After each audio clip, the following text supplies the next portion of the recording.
से न समंदर ने डुबाने में कोई कसर नहीं छोड़ी और ये मेरे जीवन में घटा। इसका अनुभव मैंने किया है कि वो तो मैं था, सामने बैठे हैं। हम इसीलिए इनकी ओर ज्यादा देखते कि इनसे हमें बहुत ऊर्जा मिलती है। और ये जीवन की सच्चाई है कि जब मैं इस धर्म मंच पर आकर के खड़ा होता हूँ तो नेत्र बंद करके एक बात कि हमारे जो हो वो आप हो, है ना, आप, क्योंकि आपसे हमें ऊर्जा मिलती है। तो सच्चाई ये है कि वो तो मैं ही था जो बच गया इन लहरों से। उस समुंदर ने हमको डुबाने में कोई कसर नहीं छोड़ी। और सच्चाई यही है, सच्चाई बुलबुल के पैरों में कभी बात नहीं होते, जिनके हृदय कमजोर हैं उनसे कुछ काज नहीं होते। लोग कहते हैं विरोध बड़ा खराब होता, हम कहते बड़ा अच्छा होता, बड़ा अच्छा होता। कभी कभी विरोध भी आपकी प्रतिष्ठा को बढ़ा देता है, इसलिए विरोध सहना सीखिए। यदि आप विरोध सह गए तो कहीं न कहीं उस विरोध के सहने से आपके चेहरे पर चमक आ जाए। इसलिए मैं चला पंथ पर, शूल थे तब बिछे, और मैं निकल जब पड़ा फूल खिलने लगे। मैं चला ये कह रहे थे व्यास जी कि बुलबुल के पैरों में कभी बाज नहीं होते, और जिनके हृदय कमजोर हैं उनसे कुछ काज नहीं होते।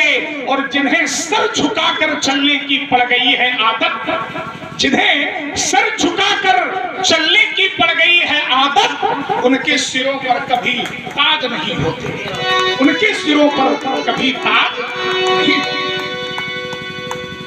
बोला। सर झुकाने का मतलब एक होता है नतमस्तक हो जाना, उसके आधीन हो, और एक सर झुकाने का मतलब होता है विनय, मतलब झुक जाना, विनम्रता, विनय से। एक महापुरुष, नाम न लूंगा, आप लोग समझ जाए कि बड़ा विनम्र है, बहुत विनम्र है, लेकिन एक न एक दिन तो ताज उसके सिर पर जाएगा, ये मेरा विश्वास है, जाएगा। आप लोग भी समझ गए होंगे मैं कहाँ पहुंचा। और आगे महात्मा जी कहने चलने नदी मैंने एक भी कला, अब चाहे जितनी कला लगा लो, ये कला क्या है?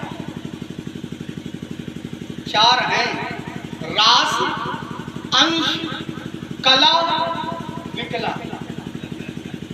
60 विकला की एक कला होती है। इनके घर से निकली है इसलिए मैं बात रख रहा हूं, वैसे तो मैं न रख रहा हूं। होती कि नहीं होती? 60 विकला की एक कला होती है, और 60 कला का एक अंश होता है, और 30 अंश की एक राशि होती है। गलत नहीं बोल रहे?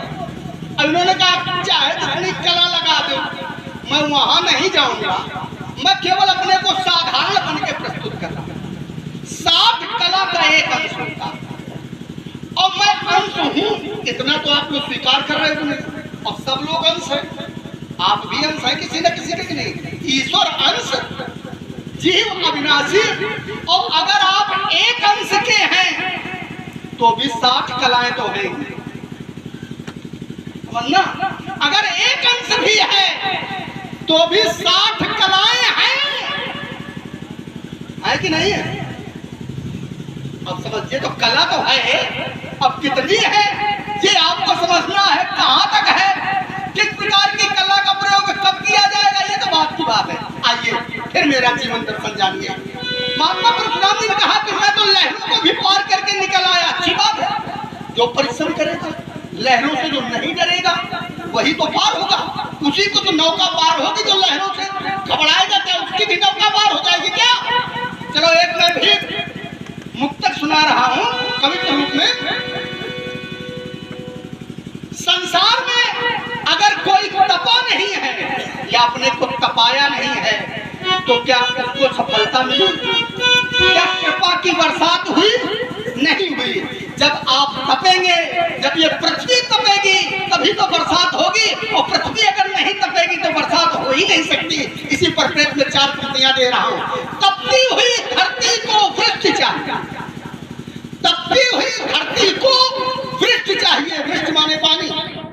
तपती हुई धरती को वृष्टि चाहिए, जीने के लिए स्वप्न नहीं सृष्टि चाहिए।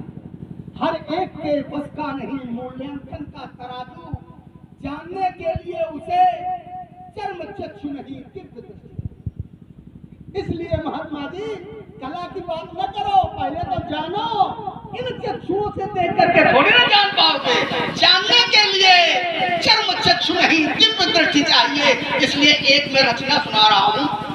एक कालखंड ऐसा आया कि सब लोग अपने घरों में कैद हो गए। हुए कि नहीं हुए? भैया ये रचना सुन लो ध्यान से। एक कालखंड ऐसा आया कि सब लोग अपने घरों में